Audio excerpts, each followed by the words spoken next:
tudo bem? Espero que sim.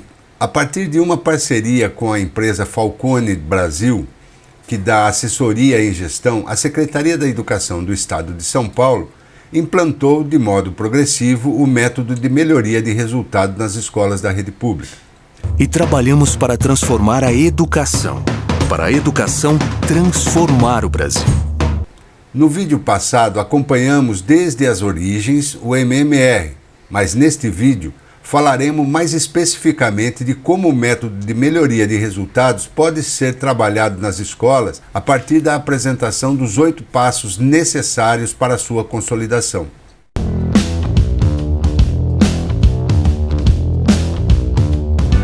Só que nós temos que ter bem claro que a melhoria do resultado está diretamente ligada com a melhor aprendizagem e nunca ao contrário. Elaborar ações com vistas a obter melhores resultados significa criar ações para melhorar a aprendizagem dos estudantes. Esta confusão é constante e precisa ser bem explicada para que não tenhamos dúvidas, pois, muito embora a origem do MMR é o Kaizen, que está diretamente ligado ao processo de produção industrial, ou seja, na produção de algo objetivo, o MMR está ligado aos processos de ensino e de aprendizagens subjetivos. Em nossas escolas, não trabalhamos com materiais inertes à espera de uma modelagem, mas com pessoas e, portanto, os processos devem estar centrados no relacionamento, pois quanto melhor o relacionamento entre os estudantes, entre estudantes e professores, entre os professores e entre estes e a gestão, melhor o resultado. Assim, quanto melhor nosso relacionamento, melhor compreensão, mais aprendizagens, melhores índices.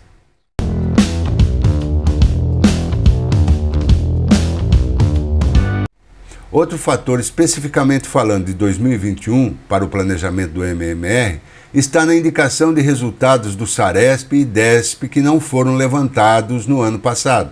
Desta forma, como fazer? É fato que os alunos de final de ciclo do ano passado não realizaram o Saresp, mas realizaram, mesmo remotamente, várias atividades avaliativas, que foram lançadas nas plataformas digitais da Secretaria de Educação. Assim, muito embora sejam apontados os índices do ano retrasado para iniciarmos o processo de verificação, podemos, com a análise dos resultados e dados que temos do ano passado dessas avaliações, apontar os principais problemas em cada um dos pontos-chave do MMR. Outro ponto é que logo no início do ano faremos a avaliação de entrada. Por estarmos já no presencial, poderemos fazer um raio-x mais preciso do que teremos que fazer. Posto isto, vamos focar nossa atenção na construção e utilização do MMR. Lembrando sempre que temos que ter objetividade, não podemos enfeitar. Temos que analisar friamente todo o processo em nossas escolas, com perguntas diretas, objetivas, para se ter a causa raiz de um dado problema. Esse exercício deve ser conjunto, como vimos no vídeo anterior, com foco na busca de soluções com ações exequíveis. Não adianta um projeto super bem elaborado, mas que não seja possível ser aplicado.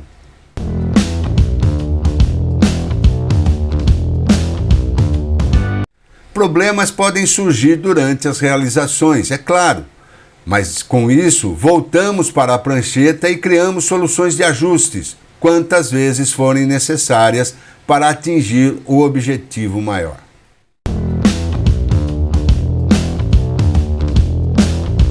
Oito passos para o método de melhoria de resultados.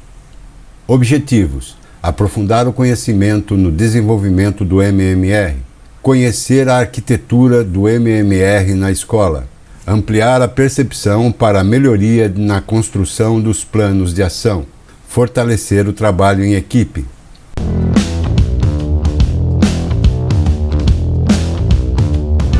Primeiro passo: conhecendo o problema. O que é a diferença entre o atual resultado e o resultado desejado? O objetivo deste primeiro passo está em definir a meta.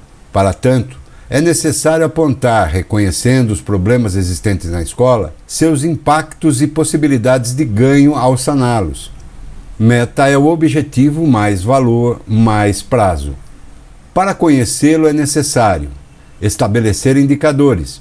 Índice de Desenvolvimento da Educação do Estado de São Paulo, indicador de qualidade do ensino fundamental e do ensino médio. São considerados o desempenho estudantil na avaliação da rede, SARESP, que contempla conteúdos de matemática e língua portuguesa, e o fluxo escolar.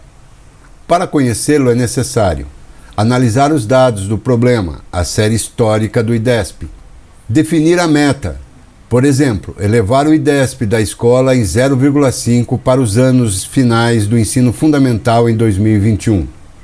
Divulgar a meta, comunicar à comunidade escolar, apresentar o MMR resumido a todos os atores envolvidos no processo, alunos, pais, professores, funcionários. Criar o mural Gestão à Vista, destacando a meta da escola e o calendário das ações.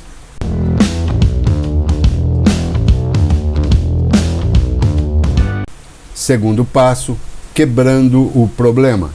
Como quebrar ou melhor, desmontar um problema? É preciso avaliar as características de um problema levantado pela equipe. Depois desmembrá-los em partes menores e mais fáceis e focar naqueles que podemos intervir mais efetivamente, como por exemplo os problemas em língua portuguesa, matemática e o fluxo, abandono, evasão, retenção. Encontrou o problema? Priorize os 3 problemas mais relevantes. Busque soluções para eles. É nesse ponto que o acesso à plataforma Foco na Aprendizagem é importante para subsidiar informações. Para ajudar, vejamos o esquema a seguir. O IDESP é composto pelo indicador de desempenho e o indicador de fluxo. No indicador de desempenho temos a língua portuguesa e matemática. No indicador de língua portuguesa, além dos resultados do SARESP, é possível buscar mais dados nas APs realizadas durante o ano letivo. A mesma coisa em matemática. Já no indicador de fluxo, precisamos prestar atenção no abandono, reprovação por notas, reprovação por faltas, ou seja, a frequência dos alunos.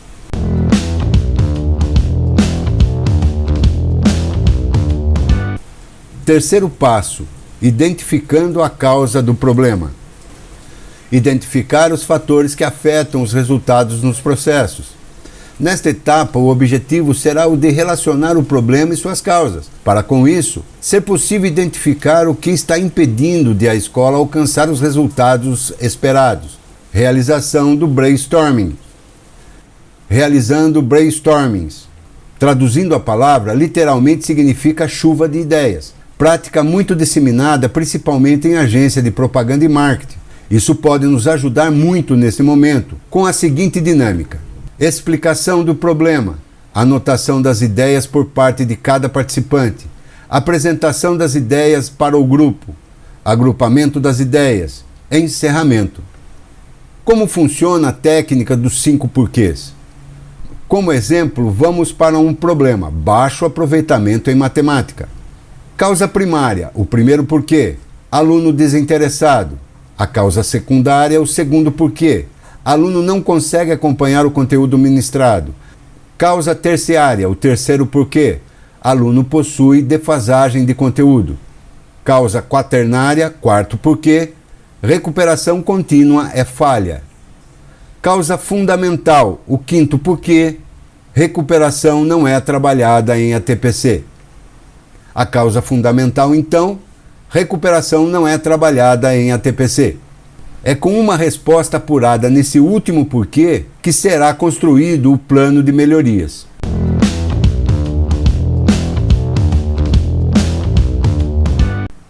Quarto passo, elaborando planos de melhoria. Premissas para a elaboração. O plano consiste em um conjunto de ações organizadas no tempo e atribuídas aos responsáveis por fazê-las acontecer conforme previsto. O objetivo desta etapa é o de eliminar as causas fundamentais, as mesmas que foram identificadas no estágio anterior. Mas lembre-se, o foco principal é o de alcançar as metas previstas.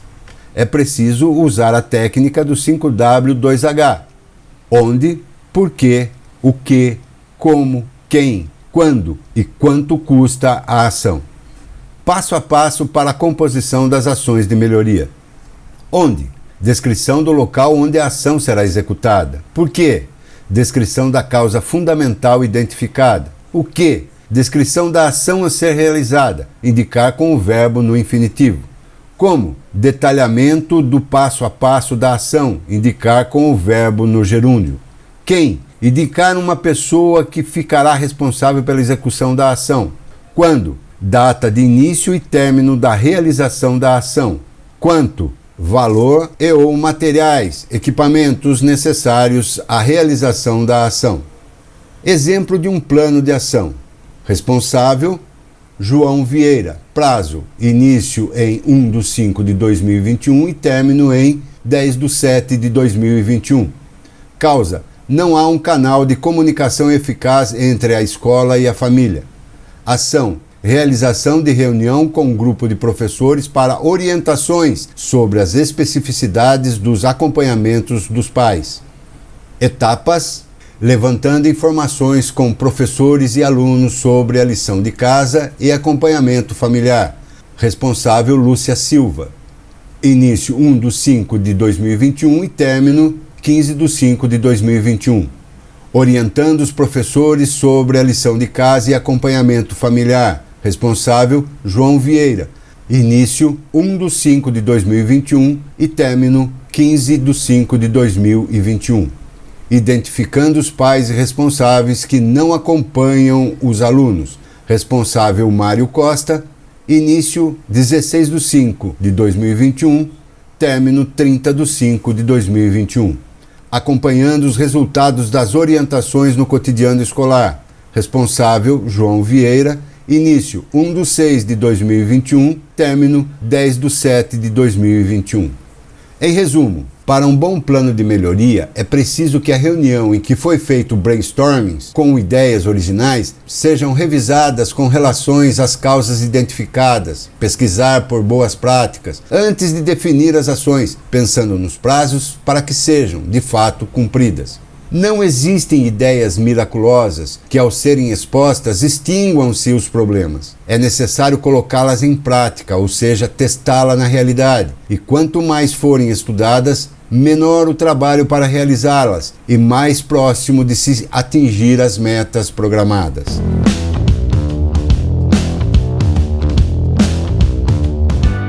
Quinto passo: implementando o plano de melhorias. Eficiência do plano. Para um plano ser eficiente, é preciso existir uma liderança forte na execução e no monitoramento das ações. A liderança não está em saber mandar fazer, mas em construir habilidades nos executores fazendo junto, acompanhando o progresso, o desenvolvimento da ação.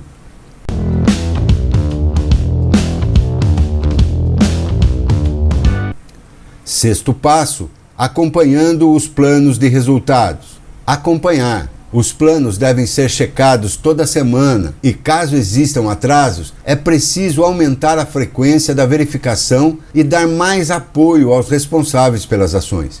É importante que, a cada certo tempo, pelo menos uma a cada 45 dias, sejam realizadas reuniões para verificação e, se necessário, ajustes, antes das reuniões obrigatórias que acontecem nas 3 esferas. Mensalmente devem ser realizadas reuniões de acompanhamento em 3 esferas. Primeiro nível, Secretaria da Educação. A Diretoria de Ensino apresenta seus resultados e contramedidas, e a Secretaria da Educação Estadual define contramedidas complementares. Segundo nível, Diretoria de Ensino. As escolas apresentam seus resultados e contramedidas, e a Diretoria de Ensino define contramedidas complementares. Terceiro nível, Escola. As escolas analisam seus resultados e propõem ações de contramedidas.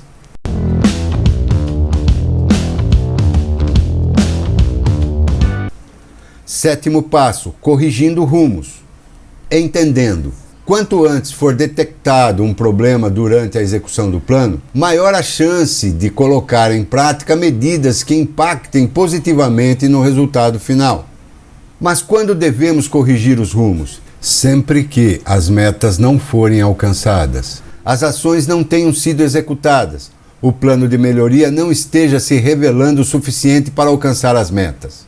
Como corrigir os rumos? Podem ser usadas as seguintes ações: analisar o passado, ou seja, o status do plano de melhoria. Averiguar o presente, ou seja, fazendo a verificação dos resultados dos indicadores. Avaliar o futuro, corrigindo os rumos, fazendo um novo planejamento, uma nova base no conhecimento do problema.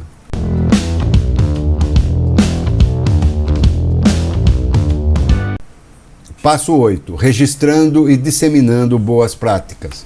Como identificar boas práticas? Analisar resultados para reconhecer as metas alcançadas e refletir sobre as ações executadas, correlacionando com o bom desempenho ao plano de melhoria. Como disseminar boas práticas? Podem ser usadas as seguintes ações: painel de gestão à vista dedicado a toda a comunidade escolar, reunião de professores, reunião de pais e responsáveis, reunião de acompanhamento do MMR com supervisores de escolas.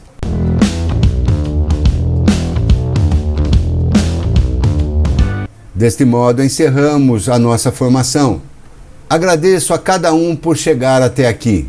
E lembremos-nos, escola é convivência, vivência, pois ninguém educa ninguém, como tampouco ninguém se educa a si mesmo. Os homens se educam em comunhão, mediatizados pelo mundo. Paulo Freire.